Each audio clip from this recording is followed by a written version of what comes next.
مع الكلمة العذبة والقافية الرصينة في قصيدة يلقيها الشاعر فارس سلطان الهزيم.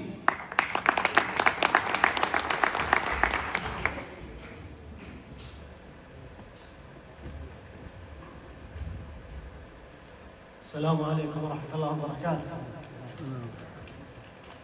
كل عام وانتم بخير من العايدين والفايزين. يا مدور شعر الغزل ليلة العيد، لا تنشد الشاعر وشاخر جديدة، لو كان لبيوته مع الناس تمجيد واسمه اللي غرد براس الجريدة.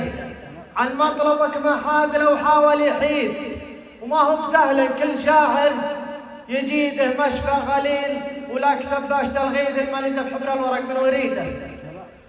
وانا لو اقطف من جميع العناقيد موفيت، فاتنت العرب في قصيده غنى خلف هلدال فيها تراديد، وبيوت بالمحماس فيها فريده، حتى العجم غنوا لها بالتغاريد تعلموا منها وسووا نشيده.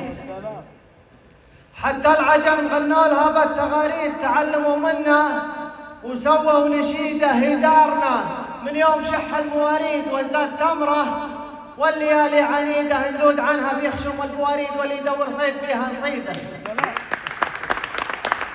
ندود عنها في خشوم البواريد، واللي يدور صيد فيها نصيده. واليوم يا دار السعد عيد السعيد، في ضف من ساده وبحكمه العقيده، كم طامع حطه وبسبزه لواهيد، حكام نجد مقربين البعيده. كم طامع حطه وبسبزه لواهيد، حكام نجد مقربين البعيده. مليكنا العادل عسى سنينه تزيد، شوف اضماد المتوفى عضيده، واللي عهده يعطي الشعر تخليد. مليكنا العادل عسى سنينه تزيد، شوف اضماد المتوفى عضيده، واللي عهده يعطي الشعر تخليد. نسخه معزي جاتنا في حفيده،